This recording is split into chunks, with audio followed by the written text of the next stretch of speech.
Back in the day, I did my show on ESPN Dallas with Galloway and Brian Estridge. I don't Okay. know if any of us are still talking to each other at this point, I can't imagine you but are. we had some good times. I bet. In fact, at Galloway's 80th, I remember being up there and then looking back, and you were actually in the audience that at was that, fun. Yeah. which was an interesting gathering, wasn't it? It was cool. Like I thought that was cool the way live they did it too. Yeah, I thought radio it was show. cool. Oh, that was neat. Where does a man find like a beautiful purple or lavender or whatever sport coat?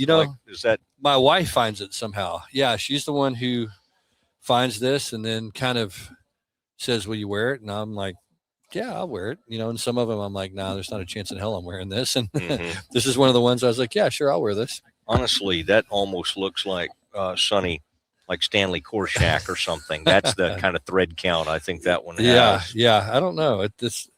I would think whatever Walmart sells is probably what this is. You do not strike me. Your dad may have done some of that. I always think of, with you, I can't help but think of your dad. Did he ever take you to media days? They used to do those SWC media tours, I know. Yeah. You remember what it was like back in the day? I never went. Okay. Yeah, just didn't do it. Now, I've brought my son a couple of times, and it's funny, my wife and son are usually here, but my wife is dropping my girls off at summer camp right now. And so none of them could make it today. But, yeah, we usually try to, my son likes to walk around, see the players, hang around a little bit. Mm-hmm. But, yeah, back in the day, my dad, no, he didn't do that.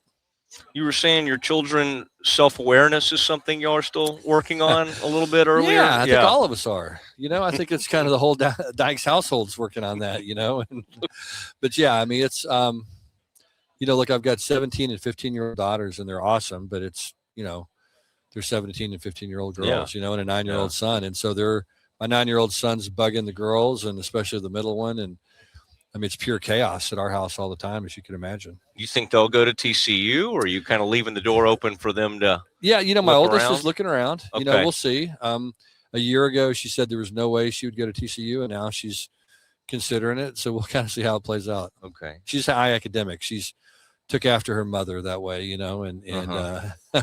but yeah, so she's looking at some places, and wherever she ends up, I think it's going to be good. Well, your quarterback came from Harvard. If she really has, I know. The grades, No. Yep.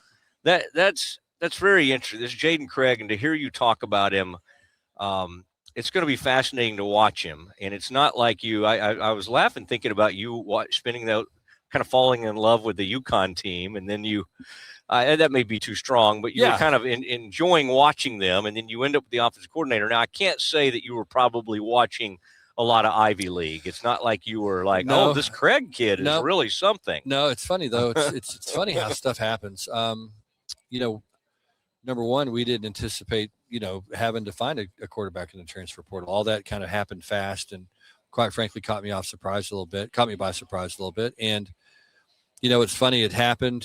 Josh basically says he's leaving. Well, I walked down to my, guy that evaluates all our tape and our player personnel director. And I said, Jeff, we're going to have to find a quarterback. And he goes, all right, I got 3 guys ready for you. And so he was the first guy on the tape and watched the tape, was pretty intrigued, did some background on him. And then, had a conversation with him. And once that happened, I was really intrigued. He just was mature, smart, knew exactly what he wanted. There was no fluff, and he just said, hey, look, this is what I'm looking for. And if this is what you have to offer, then let's talk. And I was kind of in the same boat. Neither one of us had a whole lot of time to to BS each other. So it was pretty straightforward conversation. I was impressed with, his intelligence and his ability to communicate. And, for a 22-year-old guy to be that, focused and aware, I thought was impressive. And so we had that conversation, had another conversation,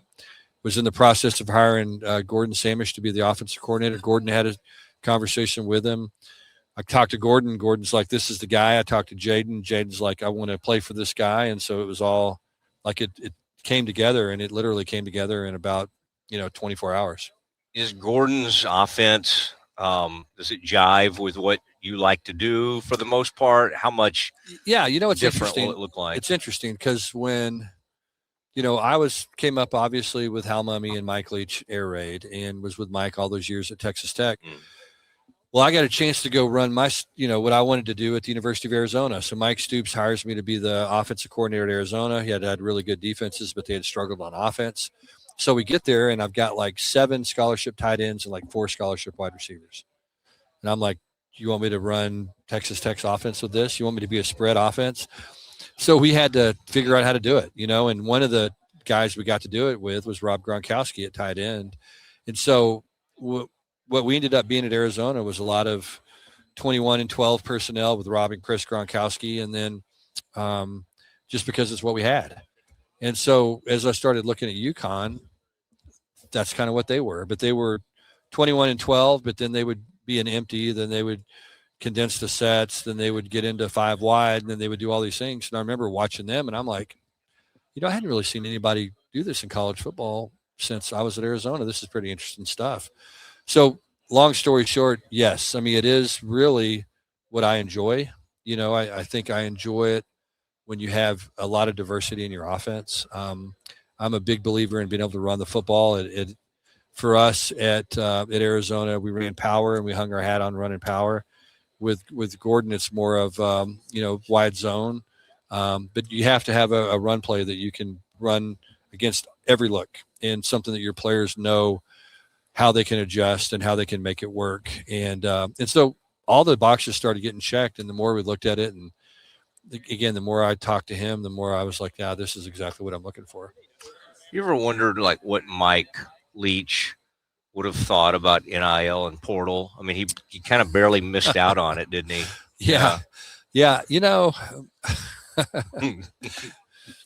There were a couple of times when we were recruiting some really high profile players. I'm not going to say who they were, that, quarterbacks and wide receivers that we got on campus when I was at Texas Tech working for Mike, and then got in to see Mike. And basically the guys were like, and obviously this is pre NIL, but there was still a lot of NIL in college football. It was just underground NIL. And so anyway, they get in the room with Mike, and the guy goes, hey, this is what I want. And I remember Leach several times, cussing these guys basically all the way to the car when they were leaving. And so I can only imagine how that would go with Mike. I mean, it's just, it's funny as different as Mike was, I mean, there was one thing that he resonated was just a joy of playing the game. I mean, our players loved to play. They had a confidence about him and an air that Mike worked really, really hard to create.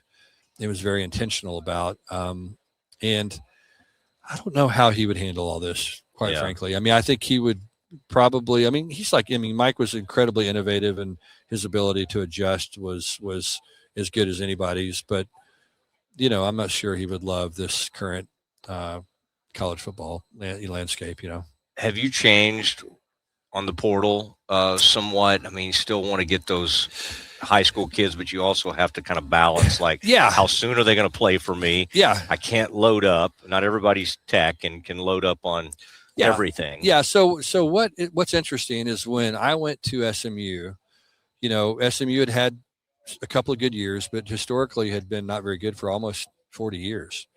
And so, what we had to do was figure out a different way to do it. So we really started doing the transfer portal before the transfer portal. And what I mean by that was we took 22 transfers over 3 years there. And you had to file a waiver, and you had to have circumstances. Well, most of those kids were DFW kids that had gone to play someplace and needed to come home for a particular reason.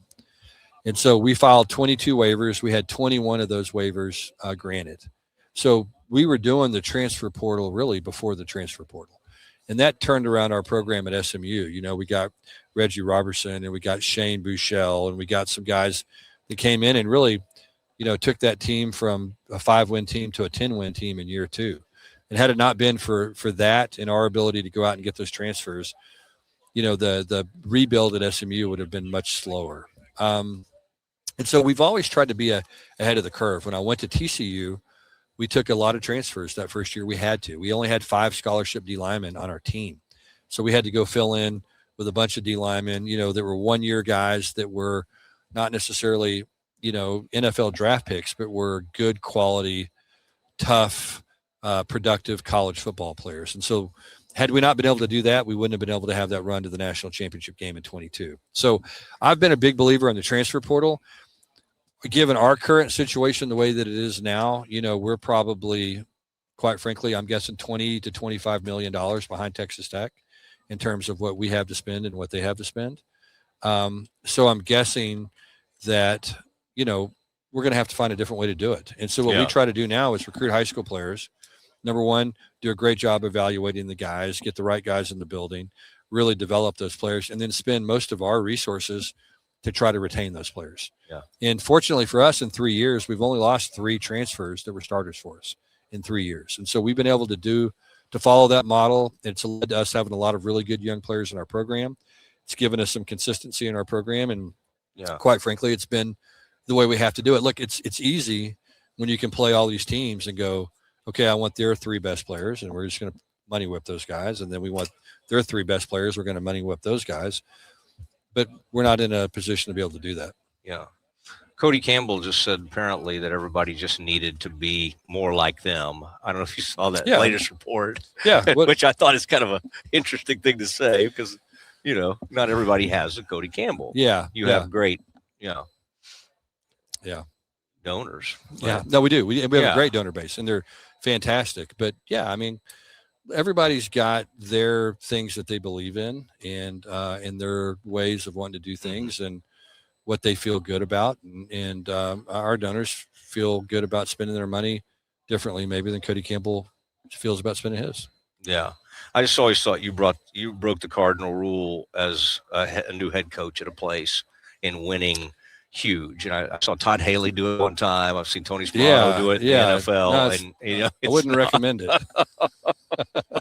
Go to the national title game. Well, like I said, if you just flip the deal and you go, okay, year 2 we won 5 games. You could put that year 1, then we do 9-9, and then 13. Well, that's pretty good. That's pretty good. It's great. People would love that. It's the same. It's you the same thing. You got the order. Yeah, we got the order backwards. But it's okay though. It's you want to create expectations for your program, and we did. I mean, playing for a national championship in year 1 created some significant expectations, but that's okay. I mean, that's what you want. You want to have those expectations. You want to expect to win. You want to, we've won 18 games the last 2 years, and none of us feel good about it. We want to win more than that, and it's hard to do in college football. I mean, 9-win seasons are hard to come by. And we've had 2 in a row, but we're just kind of we want something more. Well, I loved how you talked about the rivalries because you're like me, you're a huge SWC guy. You're a son of the SWC, and it's just hard to even think about SMU. It is. Not playing TCU, and Baylor and TCU are at least protected. Yeah. But even like Tech in TCU and Tech and these others are not protected right now. Yeah, we didn't play Tech last year. Which is just weird. It's weird. Yeah, it's it's hard. I mean, it's hard to be able to check all the boxes and do all the things that you want to do and also play the natural rivals. I would love to see, some out-of-conference league games between, Texas and Texas A&M and some of the folks in, playing some of the teams that are not in the Big Ten or the SEC. And so I don't know. I just would love to see some of those rivalries live on and maybe some one-offs or some way to find a way to schedule as many of those Texas schools as you can. Who do you think your fan base would be most excited about playing outside of SMU or Baylor? Is there anyone that you think would they still love the ability to play Texas? Texas, because we played so long in the Big 12, and TCU had a lot of success against Texas, especially, at the back. Coach Patterson did a great job. And like I said, TCU was kind of a thorn in Texas side for a while. You ever see somebody like Colin Klein and go, that guy's old enough to be a I know. I was coach? sitting next to him on the stage going, man, I remember playing against you. It wasn't that long ago. He was kind of, I got shoes older than him, But you have a 9-year-old. So that, sir. Yeah, there you go. Keeps you young. There you go. Yeah. And honestly, I was kind of jealous hearing that because I got a daughter who's a freshman at A&M, and it's just like, well, that'd be kind of cool. Yeah. We wanted a young one to kind of keep us young. I was a bachelor until I was 36. I moved every couple of years and stayed single for a long time. So kind of had kids a little bit older than most people do. But it's been fun. It does force you to be young, and it forces me to keep working. but those hours you were working wasn't great for dating, probably. No, it wasn't great. Yeah. No, it wasn't great. And neither were all the moves. It was the girls had to be impressed though when they came and visited me when I was coaching at Navarro Junior College, and I took them to the dorm there at Navarro, and we ate in the cafeteria. That had to really impress them. In Corsicana, you couldn't even take them down there. What's that famous bakery or the fruitcake place? No, couldn't even take them to Collins Street Bakery. had to go to the dorm on Fridays. Though I did save enough money to go to CC's Pizza, so that was a big deal. Oh, CC's, yeah, $3.99 then. Oh, wow. For the buffet. Yeah, might have been $2.99. Probably, I think it was $2.99. Yeah. But you probably went to Poncho's at some point. Oh yeah, we went to lift that flag. I'm guilty. Guilty as charged. Sonny, that was a fun way to end the show today, man. I was watching you, and I thought, oh, we've lost Sonny. And then I emailed Kyle. So thank you. Yeah, no, happy to do it. Good to talk to you guys. See you. Yeah, and that is the Mosley Show from Big 12 Media Days. Sonny Dykes joining us and signing off. And we'll see you tomorrow at 1:00. And there's Dave Wilson. Good night, everybody. All right, man. Hey.